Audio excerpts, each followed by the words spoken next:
Bang, bang, bang, bang, bang, bang, bang, bang, bang, bang, bang, bang, bang, Mr. Sandman. Bring me a dream. Bang, bang, bang, bang. Make him the cutest that I'd ever see. Bang, bang, bang, bang. Give him two lips like roses and clover. Bang, bang, bang. Then tell him that his lonesome nights are over. Sandman, I'm so alone. Bang, bang, bang, bang. Don't have nobody to call my own. Bang, bang, bang, bang. Please turn on your magic beam. Mr. Sandman, bring me a dream.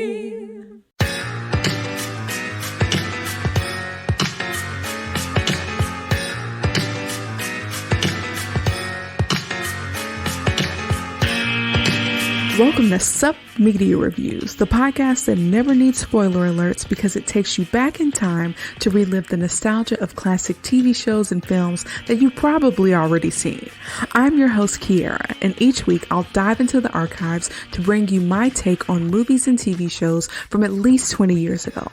From cult classics to forgotten gems, I'll review them all and give my honest opinion on their impact and whether or not they still hold up today. Join me as we revisit the iconic characters, memorable moments, and timeless themes that made these shows and films so special.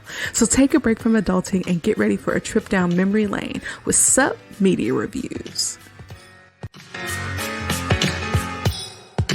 What's up, Home Slices? Thanks so much for tuning into Sup Media Reviews.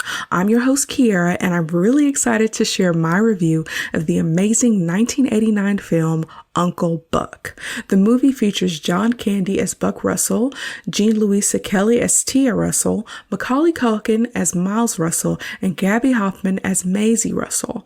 I was introduced to this movie by my father, and I loved it so much that I bought the DVD. This movie is a classic to me, and I'm really excited to dive in. So before we get into it, here are a few fun facts about the movie. The first fun fact is that the noise that Buck's car makes when it backfires is that of a gunshot and a firecracker. The second fun fact is that John Goodman was considered for the role of Uncle Buck. He would later go on to play Fred Flintstone in The Flintstones in 1994, a role for which John Candy was also up. As the Flintstones, the original Flintstones from the 1960s, was his favorite cartoon. Sadly, John Candy's premature death in 1994 prevented him from fulfilling the role of Fred Flintstone. So personally, I don't think John Goodman would have been as good as John Candy in Uncle Buck, so I'm glad things kind of worked out that way. And the last fun fact is that this is the highest grossing film outside of the Home Alone franchise to feature Macaulay Caulkin. Both this film and the first three Home Alone films were all written and produced by John Hughes. If you want to check out Uncle Buck, you can watch it on Netflix as of the recording of this episode. So when it comes to my personal connection to Uncle Buck, again, my dad introduced it to me. He is a lover of classic 80s films, so his recommendations are usually pretty good. I really like John Candy, and even though he passed away when I was only 4 years old and I didn't get to fully experience him while he was in his prime, his death low-key saddened me because I feel like he's was a really funny guy, a good actor, and how much I love this movie. So I'm a fan of his. Also, who doesn't love a fun uncle? I mean, the pancake scene in this movie is one of my favorite scenes in all of cinema. The scene where he tells off the principal, we'll get into those things. He's protective and he's persistent, even though he's a screw up. Like I said, he's a fun uncle and the shenanigans are endless and I really love it. And it's a movie that I put on every once in a while. I rewatch it maybe once or twice a year when I kind of get in the mood. And it's a nice thing to just kind of have on in the background and, redo the whole laughs and all of the magic of what it means to hang out with your fun screw up uncle. So I'm really excited to share my perspective on this movie. So let's get into it. So in the opening scene of the movie, we see a teen girl in a nice neighborhood opening the door to her family's large suburban home. It's a really lovely house, 2 stories, white, nice little archway over the sidewalk leading up to the house. So this family has a little bit of money, okay? So A small school bus drops off a little girl, and a young Macaulay Culkin is kind of skulking around in the backyard of the house. It's after school on a weekday, and the kids are coming home, and the oldest sister is basically in charge of kind of watching over them until their parents get home. The kids are obviously siblings. The oldest child is Tia, and she is 15 years old. We learn that way later in the movie. Macaulay Culkin is the middle child. He's a boy. They don't say how old he is, but he does have a birthday in the movie, and I don't know that they ever told us how old he was turning. I would say he was probably 9 or 10. And then there's a little sister named Maisie who is small and maybe a first grader, maybe 6, maybe even a little bit younger. So yeah, we have these 3 siblings there. They get into their little sibling banter, making fun of each other and saying inappropriate comments and cursing and all that kind of stuff. We find out that their family just moved from Indianapolis for better work opportunities. I believe this movie takes place in Chicago. So Miles, who is played by Macaulay Culkin, we find out he's being bullied at school. And I find that these kids are low-key kind of bad, but that's okay. The older sister, Tia, manhandles Miles for talking back to her. And then the little sister, Maisie, is going to snitch because Tia said the S word. We see there's a little bit of like a latchkey situation. And I'm wondering, do high schools still let out early so they can be home in time to receive their younger siblings? I'm assuming that's still a thing, but basically, yeah, Tia was in charge of opening the door so that she could receive her younger siblings. And she's just like a moody teenager who's not very happy that they're living in a new town and she has to make new friends and that her parents are always working and that she's responsible for her younger siblings. And in a lot of ways, I can identify with that. I am the oldest child. I have 6 brothers and sisters. Only 3 of them lived with me in my primary household. And I did have a number of responsibilities and I was a very moody teenager. So I could see myself in Tia on that front. But later on in the movie, when she starts to do some crazy stuff, I don't see myself in her anymore. So that's really the end of our similarities.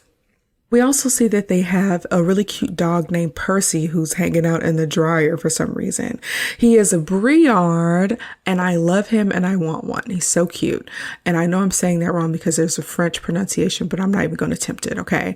So it's dinner time with the family. The parents are home eating with the kids and they're eating Chinese takeout. So we're beginning to see that the parents, Cindy and Bob, are kind of out of touch with what's happening with their kids. Work and being in a new town has kind of got the best of them. And, Tia, the oldest daughter, is mocking her mother for not making a home cooked meal. And, Cindy, the mom, doesn't know that Miles's hockey season ended already. And Tia is just kind of resentful of her mother and I guess feels like she's outsourcing her motherly duties. So her mom, though, is sick of her stank attitude. So things aren't really going well in the family. Things are pretty awkward at the dinner table. So we flip to a new scene and we meet Uncle Buck. So Buck and his girlfriend Shanice are having dinner at a pub. I want to stop here and say that I have never met a white lady named Shanice. This lady is the only white Shanice in the history of Shanices, okay? If you know a white Shanice, tag them in this because I have never seen a white Shanice before. It's a very black name in my experience. So Buck and his girlfriend Shanice are eating dinner at a pub and they have their own set of problems. We find out that Buck is kind of resentful of the fact that he has accepted a job to work for Shanice and his pride's a little bit hurt. But Shanice is like, I need you to come to work because we need stability. I want to be married. I want to have children before my lady parts disintegrate. And Buck really isn't taking it seriously. He's making jokes and he's coming across as a man child. He obviously values his freedom, and even though he's old AF, I believe he's 40 in this movie, if I remember correctly, he doesn't want to grow up. Okay, he's a Toys R Us kid. So Shanice has to continually ask him, are you coming to work tomorrow? Are you coming to work tomorrow? Are you coming to work tomorrow? So this is showing already that in addition to being a man child and not being ready to grow up or get married and have kids, that he's also proving to be unreliable as well. So he can't really hold down a job. And y'all, that's one of the worst types of boyfriends, okay? Your boyfriend can't hold down a job. It's like one of the most frustrating things ever. So yeah, in the next scene, we see that Cindy and Bob get a call around midnight from Cindy's aunt. We find out that Cindy's dad had a heart attack and now they have to figure out who's going to watch the kids while Cindy and Bob go back to Indianapolis to be with her ailing father. So I want to stop right now and say that the house that they live in is amazing. I really like their house. Their house is just beautiful. It's like 2 stories, lots of bedrooms, lots of space. It has like a nice kitchen, even though this is like a late 1980s house, a really nice house at that. I just really love it. Like even now, I'm more of like a modern kind of contemporary kind of girl when it comes to like the styles of houses that I like. But something about this 1989 house is just lovely. I just really enjoy it and like wouldn't mind living there. Maybe update the decor a little bit, but it's super nice. Okay. You all let me know, is there a favorite house that you enjoy from a movie or a sitcom that you were like, you know what? I wouldn't mind living there. Let me know in the comments. So Cindy and Bob again are trying to figure out who's going to watch the kids. They start thinking about if neighbors can watch their kids, and Cindy starts to kind of wonder if it was a bad idea that they moved away from their family back in Indianapolis. She's experiencing some guilt around that, not just from like the fact that she's not close by to be there for her father during his heart attack, but also because of like the guilt that she's experiencing from having moved her family. You know, Tia especially is kind of giving her a hard time about that. And I want to say, for whatever reason, Tia is like, has all the smoke for her mama and like none of the smoke for her dad, as if her dad was not a major part of the decision for them, or at least 50% of the decision of why they moved away from Indianapolis. So I think it's just one of those things with mothers and daughters, I guess. But Bob actually suggests his brother Buck, and Cindy isn't having it. She basically says he doesn't have children, he's not married, he doesn't have a job, he hangs out with a bad crowd, and he's probably a bad influence. And we also find out that he's a gambler, and his preferred venue of gambling is horse racing. So they have to try other options because Buck, like when it comes to things that you don't want around your children, he checks off all the check boxes. And so they try to explore other options. And then an angry teenage Tia asks her mom if they're all going to Indianapolis. And then Cindy says like, no, just me and your dad are going. You all are going to stay here. Tia is upset, obviously, and she says something really mean. And she basically says, like, if my daughter moved away my grandkids, I would have a heart attack too. And it's just to make her mom feel even more guilty about moving them away from their family and their home base in Indianapolis, which I thought was extra cruel. But that is part of who Tia is for most of this movie. So yeah, the Nevilles, who were some neighbors, were basically the last hope for watching the kids, but they're actually out of town. And Miles, played by Macaulay Caulkin, doesn't like the Nevilles because their dog is a ball sniffer. And Mr. Neville actually enables that behavior. So I thought that was very funny. And his parents were like, hey, don't say balls. And he was like, what's the proper term? And then he was like, nuts, which I don't know if balls or nuts are better. They're both pretty funny. But these kids know some stuff. They've been around, and it's surprising to me that they haven't been around their Uncle Buck with this type of behavior. But anyways, now that they know that the Nevilles are out of town, they really don't have a choice. The only person that they can call on such short notice is Uncle Buck. And so Bob calls his brother Buck, who really is a hot mess, and he's coughing everywhere. And he uses the clapper to turn on all the lights in his building. He lives in an apartment building. And I don't know how the clapper worked. It's a piece of old technology that was like really kitschy or whatever, but I don't know how it works. Like, did you plug it in? And I don't know. I actually have never used one or seen one besides TV. But the way it was set up is that when he clapped, basically every light in the building came on, which I thought was kind of funny. So we find out that Buck is really a big screw up. Not only does he not have a wife or kids or not ready to settle down, he also burned down his brother's bushes before. He's just like a big screw up. So Buck agrees to watch the kids and he is heading their way. Buck is packing up and his apartment is a hot mess. It's covered in posters and baseball stuff. It appears to be like a tiny studio with a really disorganized closet. And so when he tries to get his bag, all the stuff falls on him. It's a cute, funny scene, late 80s funny scene. And Buck calls Shanice to let her know what's going on. And we only hear his side of the conversation, but he can't get a phrase out. That was pretty funny because that Shanice was telling him off. So every time she probably took a pause, he was trying to say something and she wasn't having it. So he was like, what, well, no. I thought it was pretty funny. So she basically kind of ends the call and is really disappointed because she asked him over and over, are you going to be there tomorrow? And so, this is just another excuse for Buck to not do what he says he's going to do. And Shanice is losing patience, because her eggs are drying up. I don't know why people treat older women as if their usefulness just goes out of the window after 35 or whatever. And just, we have more uses than just making babies. But anyways, as Buck is driving to Chicago, we find out that he hasn't seen the kids in a long time. He hasn't been around his family. So I'm guessing, when you're the family screw up, you don't get invited to the events anymore. So he doesn't know the names of the two youngest kids. He doesn't know how old they are. So we find out at this point that Buck is 40 and that's like way too old to not have his life more together. So Buck arrives at the house and he's actually at the wrong house, like across the street from Cindy and Bob's. So he's at the house and nobody's answered the door. So he's like yelling at 2 a.m. like, hey, open the door. And he's like waking up all the dogs and disturbing everyone in the neighborhood. And Bob has to go and get him. And Buck is just still yelling. And it's like, he ain't got no couth. Like he's just very crude and like he just messes everything up. And so Bob finally gets him in the house so he can stop disturbing this nice neighborhood. Also, Buck has a car that is kind of a character in the movie. Y'all, I don't even know how to pronounce the name of this car. Okay. Uncle Buck has a Mercury Marquis Brougham.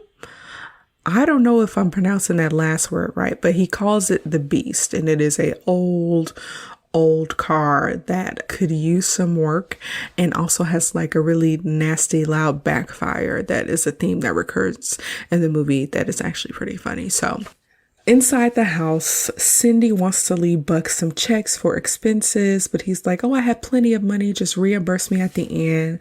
And he's like, oh, do you think I'll have problems cashing an out-of-state check? And it's like, Buck, why don't you just take the checks in the first place? Why do you have to try to make Cindy think that you're more or have more than what she thinks you are? She has the lowest opinion of you, okay? It can't get no lower, okay? Then he starts asking her random questions like, hey, do you have a plunger? Because like I've been super into cheese lately and it just like messes me up. And it's like, why are you talking to your sister-in-law about the state of her plumbing because of your bowels? Like, it's just too much. We find out that Miles has a birthday coming up, but Cindy believes that they'll be back in time to celebrate it.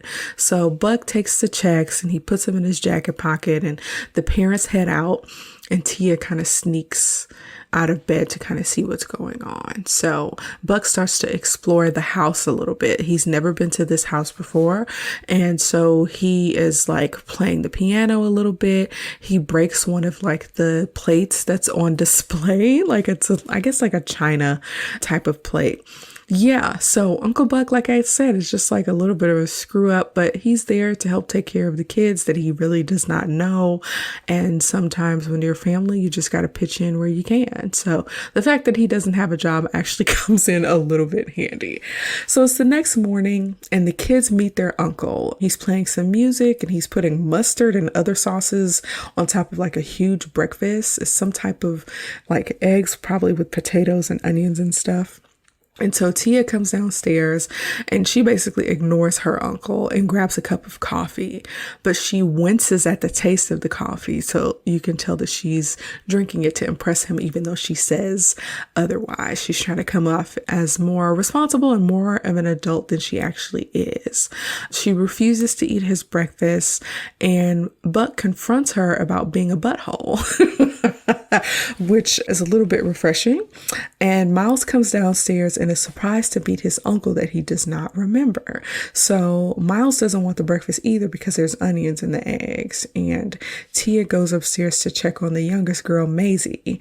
And Buck and Tia do this little stare down thing. And this is the beginning of them not having a good relationship with each other. And this is basically going to be like a major issue throughout the movie. Tia is brushing her little sister Maisie's hair, and Maisie doesn't even realize that her parents are gone. She slept through everything. So I guess she was surprised to see her Uncle Buck too. So Miles and Uncle Buck have like a cute, fast-paced conversation where Miles is interrogating his uncle just to kind of learn more about him. It's really cute. So yeah, it's time for school. So Buck takes the kids, all of them, in his loud, old, ugly car to school. And the first person to be dropped off, of course, is Tia. And the car has like a lot of white smoke coming from the muffler. And then the backfire scares like all the kids who are outside of the school. It sounds like somebody is shooting a gun and it like blows up one kid's face. So Tia is really embarrassed that she's pulling up to school in like a hunk of junk. And she says, I'm going to get a ride home, so don't worry about picking me up. And he says, if you stand me up today, I'm going to come with you to school tomorrow in my pajamas, and I'm going to walk you to class. I'll be here at 4 p.m. So Uncle Buck does not have time for this snark, and I kind of like his approach. It's no nonsense, but it's not overly cruel, and there's actually something kind of like funny and endearing about it. And her siblings who are in the back seat like that he's not taking any of her crap. So the younger kids really seem to enjoy Uncle Buck, and they're taking to him way better than Tia is. So Buck calls Shanice. The kids are at school, so he's at the house by himself. And Shanice is just kind of over it, okay? She's like, Buck, you haven't been reliable in 8 years. Now you want to play daddy to your nibblings. And you guys, I recently learned that the collective term for nieces and nephews is nibblings. So you may hear me say that a few times because it's easier than saying nieces and nephews. So she basically says, like, because you didn't come to work today, I have to fill the position. And Buck gives her like a really non-committal answer of like, oh, go ahead and fill the position and I'll think about it or whatever. And it's just another instance of him not being reliable and Shanice knowing that she can't really count on him. So she ends the call, and while the kids are at school, Buck is just chilling with the dog and using the vacuum to suck up crumbs on his shirt. And we flip to Miles, who's in the cafeteria of his school, pulling out the lunch that Uncle Buck packed for him. This is the weirdest lunch I have ever seen. There's like an old cucumber, a mason jar full of milk, a budding potato, sardines, a sandwich. We don't know what's on the sandwich. And then something round in a bag with liquid. I have no idea what it is. It looked like a pickled tomato, but those don't come in bags, I don't think. So I don't know what the deal was. None of the kids want to trade, lunch items with him. So one of the things that we see is that Buck is going through like the wedding album, the picture album of Cindy's and Bob's wedding, and he sees that he's been like folded out of his brother's wedding photo.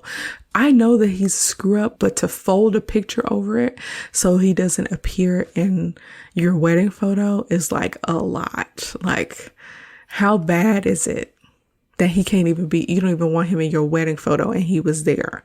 Like, that's pretty bad. So now it's time to pick up Tia from school, and Tia's making out with a boy when Uncle Buck comes to pick her up. So the boyfriend, whose name is Bug, tries to make a joke about him getting a tune-up for that crazy backfire noise. And Buck says like, hey, if you gnaw on her face like that in public again, I'm going to do a ritual killing on you. His threats to this kid are some of the funniest. And I don't condone violence or even threatening violence, but in the context of a comedy film where an uncle is trying to protect his underage niece, it feels a little bit more appropriate, okay? So Tia, of course, is mad because her uncle's not being cool about her making out with a boy at school. And Buck is just trying to be protective. So, yeah. What's with the ugly nicknames? Bug? What kind of nickname is that? That's a late 80s nickname. So it's the first full night of Uncle Buck watching the kids, and Miles is washing the dishes. Buck is upstairs trying to resist Maisie's request to sleep in the bed with him. But Cindy, the mom, calls to check on the kids, and Miles says that like he's busting his hump so he can get some hair on his chest, according to Uncle Buck, by doing some chores. Tia picks up the other line to listen in, and so when Miles leaves to go get Uncle Buck, Tia chimes in to express her disdain on being left with her uncle. And so Cindy is like, you just do your own thing, let him do his own thing. And then Tia starts lying, and like I said, this is kind of where the similarities end. Also, the making out with the boyfriend in front of your uncle, I never did that either. So but she starts lying and saying that he left the two younger kids alone and that he drinks. Neither of those things is actually true. Buck, while he's on his way to pick up the phone, tells the kid a story that makes them start brushing their teeth at night. Something about like having a friend in the crime lab that can check if they actually brush their teeth instead of just running water over it. And so the kids are freaking out like, oh, dang, like if that's true, we're going to be in trouble. We got to start brushing our teeth. So I think that's just really cute. Like, being able to tell those little stories to get kids to do what you want them to do, like old wives' tales. So Buck finally gets on the phone, and we hear that Cindy's dad, who had the heart attack, is actually getting better. Buck asks some coded questions about the plate that he broke and how to replace it. He also asks about how often the dog eats and what he drinks. And Cindy is like, obviously he eats once a day, and obviously we leave a bowl of water for him. Like, what are you talking about? And Uncle Buck is like, oh, I've been leaving the toilet seat up. And Cindy is like, no, like we have blue toilet water that's not good for him. And Uncle Buck is like, oh, you know, that explains the weird discolored poops on the lawn. Cindy obviously is not happy, but again, Uncle Buck is her last option, so it's not much she can do. So now it is bedtime. Buck is in bed, and with him are Miles and Maisie, and he's just so uncomfortable and has no cover. This little scene is so cute where he keeps falling out of the bed, and so he finally gets to sleep on the floor, but then the dog wakes up, and then Miles wakes up, and then Maisie wakes up to join him on the floor. It's really cute. They have really taken to their uncle, and then they all get back in the bed. So just a nice little scene of, you know, little kids being kind of afraid to sleep by themselves. So it is the next day, and some weird lady comes into the house without really knocking, and it's Marcy, who is played by Laura Metcalf from Roseanne. So Buck is trying to open the washing machine, but it sounds like he's being nasty with the lady friend. He's saying things like, I'm going to shove my load into you, which is quite inappropriate. But the lady, Marcy, is spying on Buck because she does not recognize his voice. She doesn't know what he's doing. It sounds like something sexual is going on. And she is like spying on him through the laundry room door until like the dog licks her butt. Which is very weird. So she screams, and Buck is alerted to her presence, and so she pulls out a can of mace to interrogate him. It's very interesting considering how you broke into these people's houses. Like, I understand that you thought maybe a crime was being committed, but if you committed a crime to witness a crime being committed, I don't know if you have a bunch of ground to stand on, neighbor or not. But Buck explains who he is, and we learn that she lives across the street and is newly single or recently divorced. And she invites Buck to lunch, but he's like, I'm only going to be here a few days. Because, you know, Cindy's dad had a heart attack. And Marcy was like, when my dad had a heart attack, I was out of town for 3 weeks, okay? And I'm assuming dads having heart attacks just happens in the late 80s, I guess. I don't know. It's a staple in the community. And Buck is realizing that he's actually going to be there a little bit longer than he expected. So it's that night, and Tia is waiting expectantly by the window, and Miles asks her if she's waiting for her sex. I thought that was really funny. It's funny when children are learning to use new words and how they don't say them right. It's hilarious. Like when kids curse or something. But Buck is wearing a bowling shirt and he asks Tia to join them at the bowling alley because you can't get pregnant while bowling. And so she does her moody teenager thing, but she finally is convinced to join them when he threatens to shave her head while she's asleep. So they're at the bowling alley and like this older guy with a black eye and a cut lip goes to hit on Tia while the others are bowling. And he ends up stabbing himself while he's twirling a toothpick in his mouth. It's actually really funny. I actually have like this weird like visceral reaction / phobia around toothpicks. I can't chew them without getting nauseous. And even talking about it now, I'm getting a little nauseous. But just something about them makes me like get nauseous. Like I cannot chew a toothpick. I have to stop talking about it because I'm getting nauseous. But anyways, his name is Pal. And he assumes that Tia is a college student and he's pretty gross. And even though Tia is grossed out by him, she, I think, is a little flattered that he thinks that she's older. So he calls her firm, which is freaking gross. You call a 15-year-old girl firm. Again, he doesn't know that she's 15, but calling any woman firm is like a weird compliment. I think it's an old school thing. If somebody ever called me firm, I would be like, am I a mattress? Like, what the heck are you talking about? And basically, he asks her if she wants to ride in his Bronco.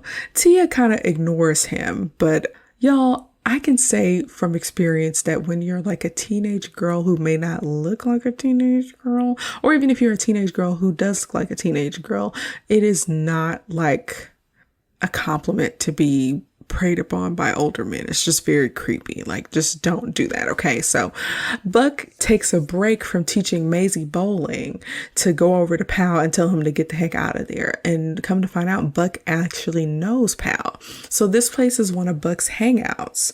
So a different dude named E. Roger Coswell comes up to say hi to Buck, and Tia is pretty rude to him. But then the guy starts rattling off details that Tia didn't know about Uncle Buck's life. So like about Shanice and how Buck won't marry her. And he also says they need to go talk business. So they step away from Tia and they talk about some gambling situation. Like apparently there's a horse race that's coming up on Friday that's supposed to be fixed. And a guy that owes them some money is going to give them the tip on like which horses to bet on or whatever. And the payout could be so big that it could pay for like their whole year.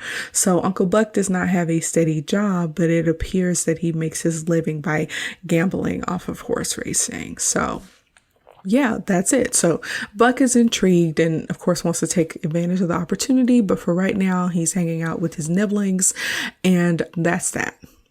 Buck goes to sit down next to Tia, and Tia asks about Shanice a little bit, and she's like, if you got married, maybe you wouldn't be such an a-hole. So still adversarial relationship. So it's the next day, and my favorite part of the movie comes up where this man, Uncle Buck, makes a huge mega-sized pancake for Miles' birthday, and he flips it over on this flat top that's like spread across all the burners on the stove. And I just love this so much. I would love a mega pancake for my breakfast, okay, for my birthday breakfast. So we see Miles and Maisie come down the stairs. Y'all, there are clothes everywhere. The house really is kind of disorganized. The house really isn't being cleaned very much, but Uncle Buck has decorated, and there's confetti and decorations everywhere. And there's like a mega stick of butter on top of a giant stack of pancakes. This is like a hilarious and beautiful scene. I really love this scene. It's just the best. Okay. So by now, we already see that Cindy and Bob didn't make it back in time for Miles's birthday, so they've already been gone longer than they planned. There's also breakfast sausage too. A lot of breakfast sausage, a whole bunch. But Miles looks so happy. So I guess later on, there's a birthday party with like 3 other boys, and we see that Miles's mom hired a clown. So Pooter the clown arrives in like a punch buggy that's decorated to look like a mouse or a wind-up mouse, a toy mouse. And when he gets there, Uncle Buck meets him at the door, and yeah, his name is Pooter the clown, and he's a little wasted. But I felt bad for Miles because the other kids at the party felt like they were too old for clowns anyway. And I also don't like that they never really resolved this scene, because Uncle Buck goes to talk to the clown and finds out that he was out late and drinking the previous night. And he is like, you need to go and get out of here. Okay. And the clown tries to sass him and Uncle Buck punches him twice. And, the guy eventually gets out of there, but we never find out what happens at the rest of the party. Did the kids enjoy themselves? Like, we have to remember that Miles is a new kid in town. So the fact that he had any kids at his birthday party is a miracle.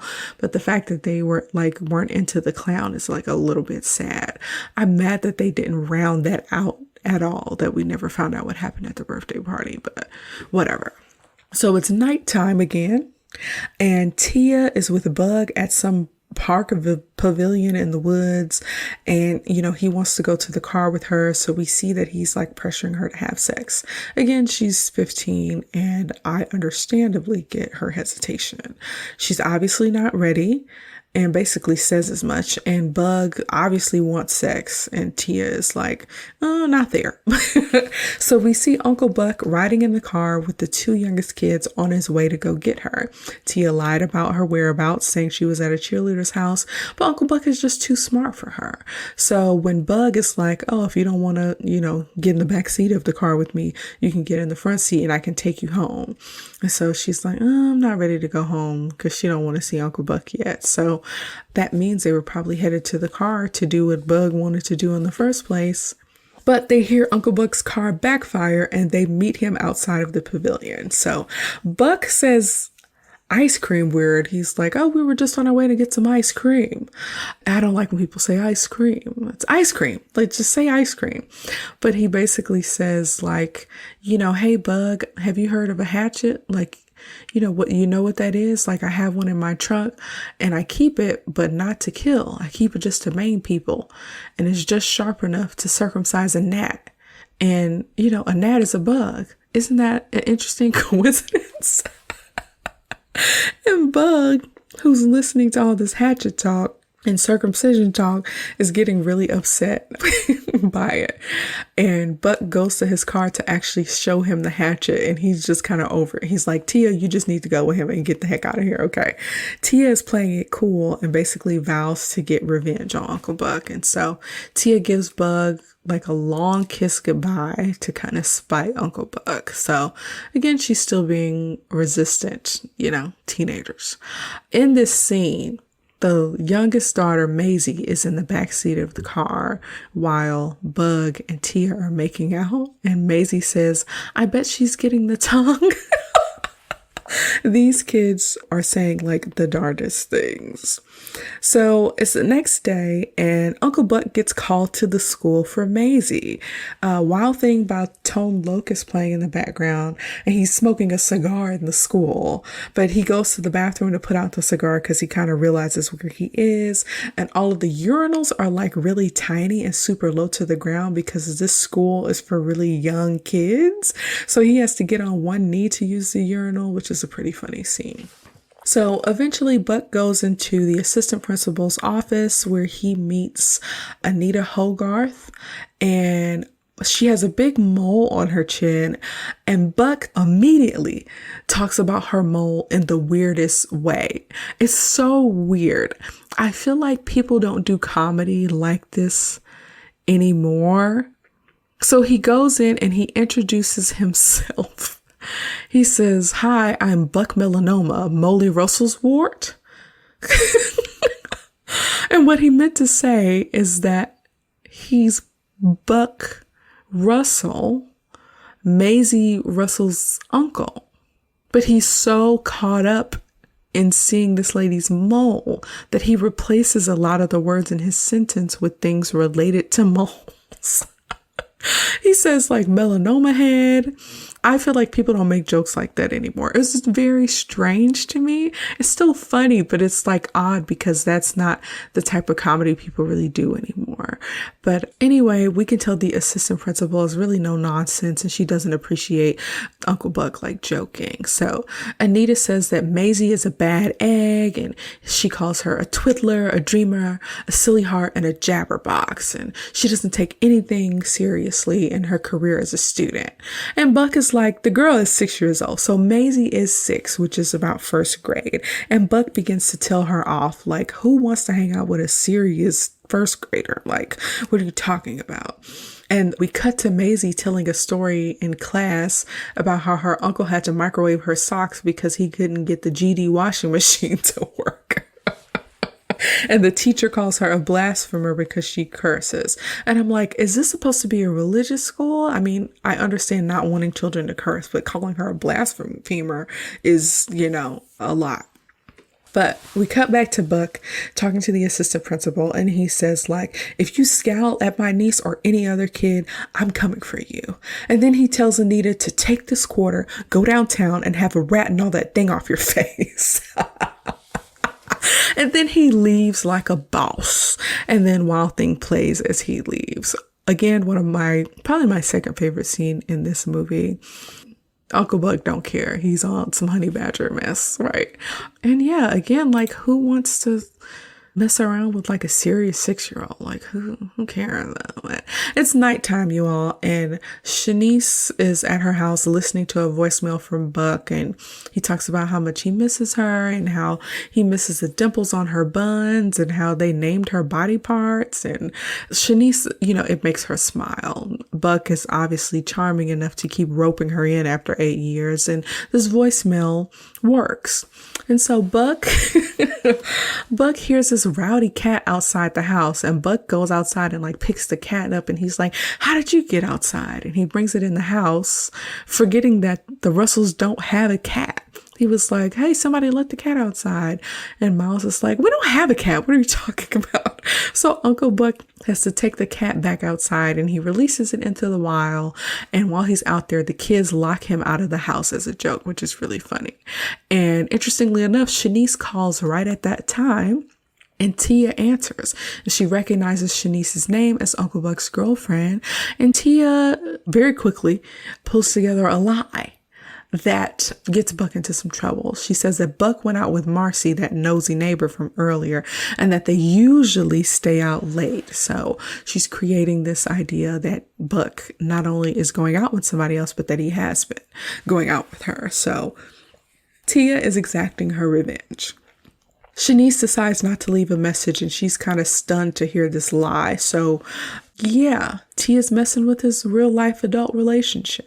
So it's the next day, and we see that Uncle Buck has created the worst laundry routine ever. So earlier I was talking about how in the movie he was trying to get the washing machine to work, and he was talking dirty to it and all that stuff. He was never able to open the laundry machine or the washing machine. Now, some of them actually have locks on them. I don't know what they were like in 1989. He just was never able to figure it out, but they all needed clothes to wear. But we see their clothes swinging on the ceiling fan to dry, their clothes in the oven, clothes in the microwave, and Marcy comes over, and she is just really forward, like a newly divorced lady that's just really into like trying to get some anywhere she can. And she walks in the house again, like uninvited, unprompted or whatever, not knocking. And she's like, is there a big sexy guy in here?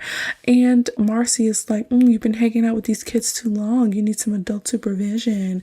And again, very fortuitously, Shanice pulls up in a Bronco at the house right at this moment. So Marcy asks Buck to dance, and she starts grinding on him with her thighs. Hilarious. That was very funny to me. The way she was dancing with him, and he's dipping her, and they bump heads, and it's just like a little silly scene. You can tell that Buck isn't really into her or into it, but they don't hear the doorbell because of the music. And so Shanice walks into the unlocked door. Once again, somebody else walking into somebody else's house without knocking or gaining appropriate entry, I'll say. So Shanice walks in to see Buck dancing with Marcy, and Buck finally sees Shanice. By this time, he's actually getting into the dancing, and he knows he's been caught in a compromising position with the lady that Tia actually mentioned last night. So Shanice asks, oh, is this Marcy? Is this the girl you were with last night? And he was like, I didn't go out with nobody last night. And Shanice calls him a SOB, and she speeds away in her Bronco, and Buck is sad and tells Marcy to leave. He knows he's been caught and doesn't have, a real explanation that at least Shanice will believe. So It's the night time and Buck tucks Maisie in, and then Tia calls him over to her room, and Tia wants to go out, but Buck is like, no, like do that on your parents' time, okay? And she starts to argue with him, but he's not having it. He kind of walks away from her. And then she basically tells Buck that she's the one that messed with his life and asks him how he likes them apples. Like, it's not cool when somebody messes with your love life, is it? And these things are like obviously different. Bug is your high school boyfriend who's pressuring you to have sex for the first time. Shanice and Buck have been together for 8 years. They have time invested in this relationship and they love each other. And you just have puppy love. But, you know, when you're 15 years old and you think you're in love, you think you know everything. So, yeah, I think she got what she wanted out of that experience. And also, Buck is doing it out of protection. And Tia's just doing it to be a butthole. So Buck starts drinking and he gives the dog some beer too. And Buck does this little monologue about how people used to envy his wifeless and childless and jobless life and how much freedom he had and how basically at this age, no one envies that anymore. So yeah, he's like, you know, it'll get better tomorrow. And he's, you know, always relished in the fact that he didn't have to grow up. And now that he's kind of like has this feeling that he's lost Shanice, like maybe it wasn't worth it. So he says it's going to be better tomorrow because they're going to go to the track and win some money. So the next day is Friday. So it's Friday morning and the kids are starting to call their uncle UB for Uncle Buck. And so the two youngest run into Tia on the stairs and they're like, hey, UB just left to pick you up from school. So Tia apparently skipped school and played hooky and is getting in the car with Bug to leave the house. And she's like, hey, tell UB that he lost and that I'll see you all on Sunday. So it's Friday and she's like, hey, I'll be back on Sunday. So she's planning on being gone the whole weekend. Again, in this respect, I'm not like Tia. I was never that bold, really. So Uncle Buck heads back to the house when Tia stands him up. And this is bad for Uncle Buck because Tia promised to watch the kids on Friday night so he could go do his gambling thing at the racetrack. So now Buck is at a fork in the road. He has to figure out what's going to happen with the horse race gambling situation and what's going to happen with the two youngest kids. And he basically like has no choice but to take the kids to the racetrack with him because that's the most appropriate choice. And so the kids tell him that Bug picked Tia up and that she planned on being gone all weekend. So Buck really is at a decision point, okay? Do I go and rescue Tia from herself and Bug, or do I take two very small children to a den of gambling and lies and fixed horse races? So Buck makes the right decision. I mean, he can't be a bad influence and a bad decision maker his whole life, right? So Buck calls Shanice and sincerely asks her to watch the two youngest kids. And Shanice is like, oh, I know what's going on. You're trying to get me to watch the kids so you can go down and gamble at the racetrack because that Roger guy told me about the fixed horse race. So she obviously doesn't trust Buck, all right? But Buck is like, look, Tia is 15 years old. She left with some old weird boy and I need to go get her back because I'm really worried about her and I need to go and find her. So Shanice hears the sincerity in his voice and she agrees to help, but she's like, I'm over, like you and I are over with. I'm agreeing to help you right now because of those kids, but like you and I, we're not doing this, okay? So Buck apologizes to her and he kind of easily figures out where the party is that Tia was supposed to be at. And so Shanice goes to the house. Buck was already gone, so I don't know how long the children, the two littlest ones, were there. But poor Miles was so scared that he is waiting at the mail slot and is like peeking out of it to see if anybody's coming. It's a little, I guess, prequel to Home Alone. Because he's literally home alone. Well, he has his little sister there. But he kind of imagines that 3 men are there at the mail slot with like was pretty frightening to me when I saw it, which of course would be frightening to a child, but you know, it's just his imagination getting the best of him. So Shanice finally comes up and she's like, hey, I'm here to watch you guys. And so Miles asks Shanice to take out her license to prove that it's her. And she's mad about that. And I thought that was pretty funny. Like, these kids are a little wise beyond their years. So now it's party time, you all. We're at the party house and we see they're flipping between scenes a little bit. So on one hand, we see Bug in a bedroom with like this curly haired girl at the party right as Uncle Buck pulls up. And so the car backfires, of course, and UB makes his way through the party looking for Tia and Bug. And like somebody steals his hat and then he reaches out to get the hat back, but then he puts a different hat on his head. And we flip back to the scene with Bug and he's pulling down the girl's pants while she's saying like, "Stop, please." Buck has a beer as he's making his way through the party, kind of asking, "Hey, has anybody seen Tia or Bug?" And the kids are kind of like, who is this old man at this party? And they're kind of, ignoring him. And they show that Bug is like actually getting a little rough with the girl in this room. We can't see her face, but you all, I'm not really keen on sexy teenager scenes. I don't like for underage or children that we are depicting as underage to be sexualized. And I feel like it makes people think that teenagers are having sex at higher rates than they actually are. But anyways, that's my own personal thing. But there's a knock on the bedroom door and Bug is like annoyed and he's like, "Hey, someone's in here." And obviously someone is trying to come in. And this long drill goes through the lock on the bedroom door and Uncle Buck enters with a cigar in his mouth and like a super long drill in his hand. And he's just like a big shadow. And so he flips on the light and it turns out that the resistant girl who was with Bug was not Tia. But Buck is happy to see that it's not Tia, but then he gets this weird kind of smile on his face because he's about to hem up Bug. He's like about to punish Bug because he can probably surmise what happened and why Tia isn't with him anymore. So Buck drives into town to see Tia just walking on the sidewalk. This is pretty late at night. There's literally nobody around. Anything could have happened to her. But I guess this neighborhood is safe in 1989 based on the size of their house. I don't know. I don't know.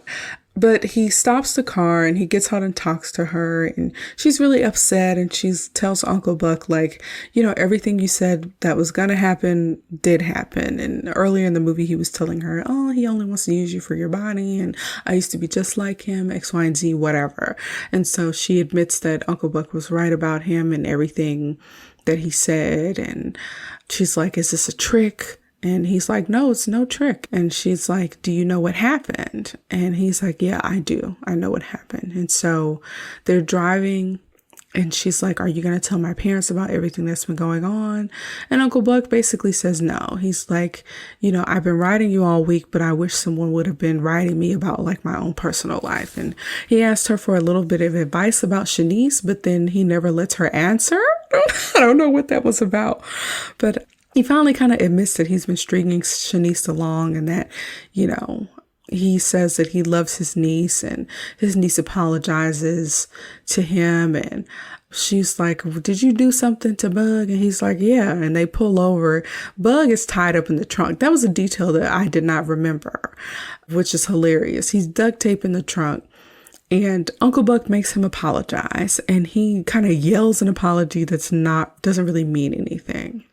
And he's like, "I'm an amateur dentist," while Tia is kind of whirring up the drill. And so, once he gets the threat, he sincerely apologizes and Uncle Buck helps him out of the trunk. And then they're preparing to leave and they drive away. But then Bug starts talking some noise and Uncle Buck comes back. And so Uncle Buck, who actually is also an avid golfer, takes out a golf club and a ball and uses the club to launch the ball at Bug and hit him in the head. And Bug is still talking noise as he's running away, but he finally gets out of there. And, this is the revenge we take on Bug for being a freaking creep. So we're back at the house and Tia confesses to Shanice about lying. Turns out Uncle Buck has never told Shanice that he loved her in 8 freaking years. "Shanice, why you stay with this man? He ain't got no job. He ain't never told you he loved you. He don't want to get married. He don't want to have kids. I don't care how charming you are. If you are not checking any of those boxes, why are we together for any number of time, let alone 8 years?" But Shanice basically calls Buck a man-child. And Tia says, "I think he would make a good husband and father. And he's changed a lot since he's been here this week." And she's giving him copious compliments. But Buck is actually listening through the door and kind of put Tia up to saying these things. And so Shanice kind of suspects as much that Buck put Tia Tia up to this. And then Tia tries to warn Buck not to stand so close to the door. And so Shanice kicks the door and he avoids it the first time, but then she kicks it again and he gets smacked with the door the second time for eavesdropping onto the conversation. So Buck sends the kids to bed, but the little ones follow him, and, him and Shanice talk about, we should have had kids a long time ago, whatever. And Buck admits that doing the family thing actually wasn't so bad. So the parents come back, y'all. It's almost the end of the movie, and Cindy and Bob return back from Indianapolis. I'm assuming that Cindy's dad is on the mend, and everyone in the house is being quiet so that Tia and her mom can have a moment to repair their relationship. Tia, throughout this week, has realized that she's been way too hard on her mom and that she actually needs to, apologize and repair some things. So her mom comes in and Tia looks at her and starts crying, and they hug and they have a moment, and the dad comes in to witness this beautiful moment, and Mom promises that things are going to be different from here on out, okay? So both of them are, willing to work on things. So Buck ruins this lovely moment by knocking down the hanging pots that are in the kitchen and making a lot of noise. So again, still a screw up, but just not as bad. Buck and Shanice leave the house, and Buck makes plans to get coffee with Tia. So Tia has a new favorite uncle and a new attitude. And so they wave goodbye, and that is the end of the movie. How cute is that? Such a good movie. Lots of fun laughs, lots of good messages. I always enjoy watching this movie, and I actually hadn't seen it in a minute. It was nice to get a refresher. So that's the end of the film. And at the end of every review, we ask if a movie or show is worth a rewatch and if it still holds up. For me, the answer is yes to both of these questions. Uncle Buck is really timeless for me. Like, even though the technology in the movie and the style in the movie is obviously older and from the late 80s or early 90s, the concept of the movie actually holds up well, even by today's standards. I think there were a few risque parts of the movie. The whole little kids cursing, the sexualizing teenagers things. Buck does threaten violence against an underage boy quite often. He actually assaults and kidnaps this teenager. And even though it felt like it was deserved, it's still kidnapping and assaulting a teenage boy. So those things are not appropriate. But besides those things, the movie is pretty wholesome. It's about redeeming yourself and growing up and being responsible, learning to build trust, especially with people who need second chances. So I really love this movie. I really, really love the pancake scene. It's probably one of my favorite scenes in all of cinematic history. Like I said before, love that scene. Overall, this is a great movie to watch with people of all ages. Maybe inappropriate for kids that are under 10, I think. Now that I'm thinking about some of the themes that are in the movie, and despite having a few curse words, I just love this movie. It's one of my faves. So the critics over at Rotten Tomatoes gave Uncle Buck 62%, while the regular folks gave it 77%. Now, for me, the critics are tripping, and even the regular folks are tripping, okay? I really enjoy this movie, and this is why I created my own podcast. There are movies that are great because of how they make you feel. When you walk away from the movie and the credits are rolling, how do you feel? What emotions do you have? And at the end of this movie, you walk away feeling like Uncle Buck redeemed himself, and that he grew up, and that he's going to have a better relationship with his family, and he's going to have a good relationship with his niece, and he's going to be a good dad, and he's going to go on to marry Shanice, and they're going to have a family, and you will walk away with all of these good feels or whatever. So I think that, rating sites like Rotten Tomatoes don't really take all of that into account. They're just so caught up in the cinematography and the elements of the storyline or the lighting or all of that other stuff, and it just clouds your ability to be able to just enjoy the movie and feel all of the emotions. So this movie is way better than what they had rated it. And you can trust my word, okay? So thanks so much for tuning into another episode of Sup Media Reviews. Don't forget to tune in next time when I'll be doing a special original versus sequel episode where I review and compare Terminator and Terminator 2: Judgment Day. Peace out. Thanks for listening to Sub Media Reviews. I hope you enjoyed our trip down memory lane just as much as I did. If you have any suggestions for movies or TV shows you'd like me to review next, or if you just want to share your thoughts on today's episode, you can find us on Instagram, Facebook, YouTube, and Pinterest at Sub Media Reviews, and on submediareviews.com. Don't forget to subscribe to the podcast so you never miss an episode. And if you have a moment, please leave a review on your favorite podcast platform. Your feedback helps me improve the show and spread the word to new listeners. So until next time, peace out, home slices.